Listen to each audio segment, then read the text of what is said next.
My name is Peeper Mullen, I'm 34 years old. And the day I buried my mother, my husband smiled at me like he just won something I didn't know we were playing for. I was standing beside her casket in a small coastal church in Wilmington, North Carolina. Still wearing the black dress she had helped me pick 6 weeks before she died. When my husband Ryan leaned close and whispered, "Enjoy the sympathy, babe. Because that beach house isn't yours," I froze, not because I didn't understand him, but because everyone in my family believed that house had been left to me. My mother had told me so herself, and 3 months before she died.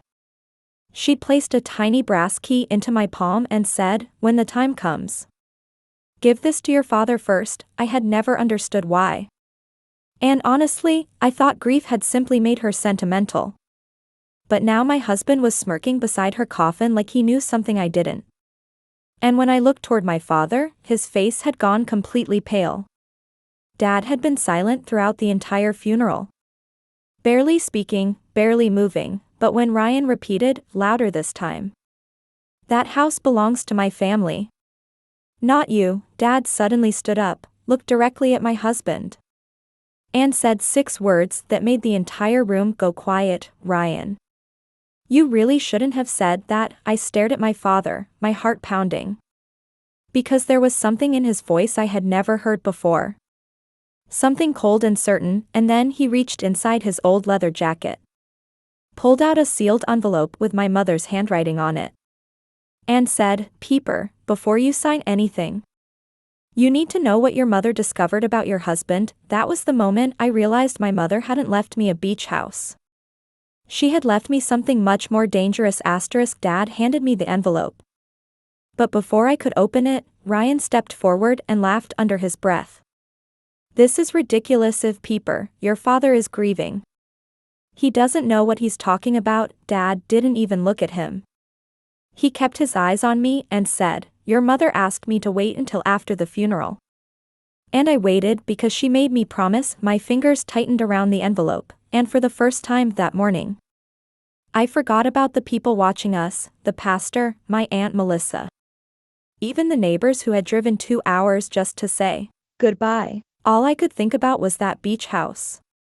The one sitting on the dunes outside Charleston, South Carolina.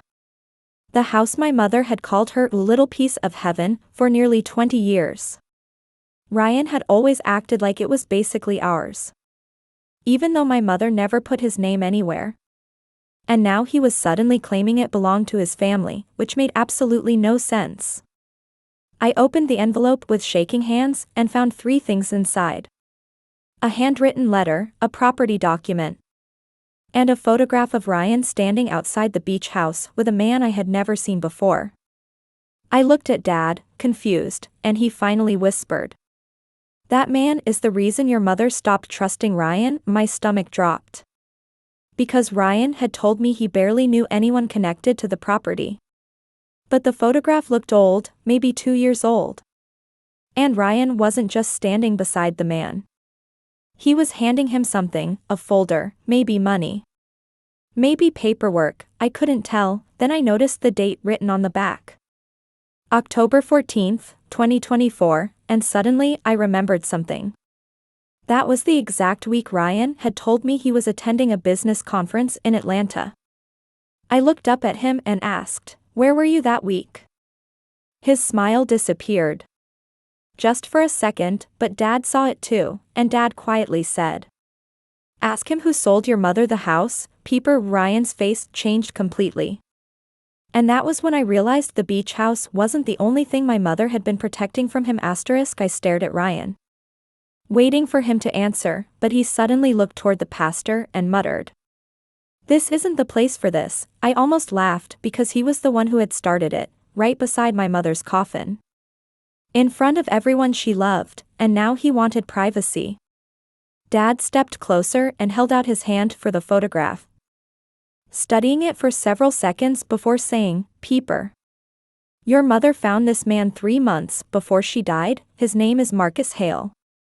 And he was the attorney who handled the original transfer of the beach property." My heart skipped, because I had never heard that name, and Ryan immediately said, That's not true. Dad finally looked at him and replied. Then tell her why Marcus met you twice. Without her knowing, Ryan went silent. And suddenly every tiny detail from the past year came rushing back to me. The secret phone calls, the unexplained trips. The way he always changed the subject whenever I mentioned my mother's estate. Even the night he had told me, almost casually, that I should stop worrying about the beach house because these things get complicated after someone dies. At the time, I thought he was trying to protect me from paperwork, but now every word sounded different. Like a warning I had misunderstood. I opened my mother's letter. And the first sentence nearly knocked the air from my lungs. My darling Peeper, if you are reading this, Ryan has already tried to convince you that the beach house belongs to him. I looked up at my husband. And his face had gone completely blank, the kind of blankness people wear when they realize the secret is no longer theirs to control. I kept reading. He will tell you that I promised him the property. He will show you documents, and he may even threaten to take you to court. But do not sign anything until you speak to Marcus. My hands started trembling. Because my mother had predicted exactly what was happening. Then I reached the final paragraph, and this time Dad put his hand over mine. There is one more thing you need to know, sweetheart. The beach house was never purchased with my money. I stared at the page, confused, until Dad quietly finished the sentence for her. Your mother bought it with money that belonged to you. My entire body went cold. Because I suddenly remembered the inheritance account my grandmother had left me when I was 18. An account Ryan had always claimed was our marital money, and right then, Dad opened the property document and pointed to the name on the original deed. Peeper, your mother didn't leave you that house. She bought it for you. I looked at the deed again. And there it was in black and white, my name, Peeper Mullen, listed as the sole beneficiary of the property, but Dad wasn't finished.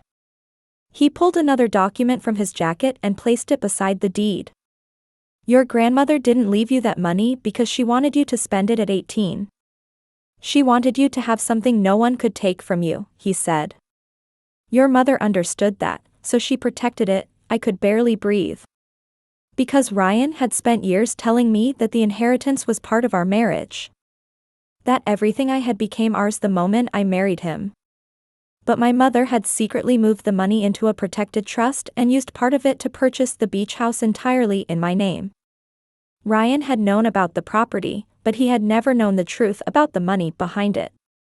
And that explained everything: the mysterious attorney, the photograph, the documents he had been trying to make me sign. He hadn't been trying to help me inherit the house. He had been trying to get control of something that was never his.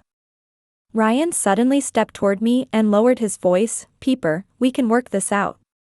You don't need your dad filling your head with nonsense. I looked at him, and for the first time in our marriage, I didn't feel afraid of losing him. I felt afraid of losing myself if I stayed. I handed the documents to Dad and said, I want a lawyer. Ryan's expression changed. And Dad smiled for the first time that day. Already called one. 3 days later, Marcus Hale sat across from me in his office and confirmed everything my mother had written. The house was mine, the trust was mine, and Ryan had absolutely no ownership claim. But then Marcus showed me something even more shocking. Ryan had already contacted a real estate broker about selling the property after my mother's death, using a draft power of attorney he had prepared without my permission. I stared at the paperwork and felt my mother's final warning come alive. She hadn't just protected my beach house. She had protected me from the man standing beside me. I filed for divorce that month. And Ryan tried everything: guilt, apologies, threats, even promises that he had changed, but I finally understood something my mother had spent her final months trying to teach me. Love should never require you to surrender your name, your money, or your peace. 6 months later, I stood barefoot on the deck of my beach house watching the Atlantic turn gold at sunset. Dad sat behind me drinking sweet tea, and the little brass key my mother had given me rested around my neck. I had renovated the kitchen, painted the porch, and turned the spare bedroom into a small office where I worked under my own name. Ryan was gone from my life, but my mother's voice was still there. Not as grief anymore, but as guidance: protect what is yours. Sweetheart, I finally understood why Dad had frozen at the funeral.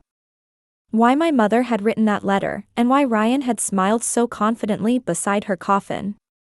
He thought he was announcing the end of my inheritance. But he had accidentally announced the beginning of my freedom. I looked at Dad and laughed.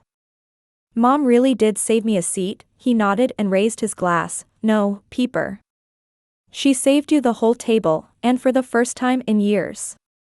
I sat down at my own table, in my own house. With nobody telling me where I belonged.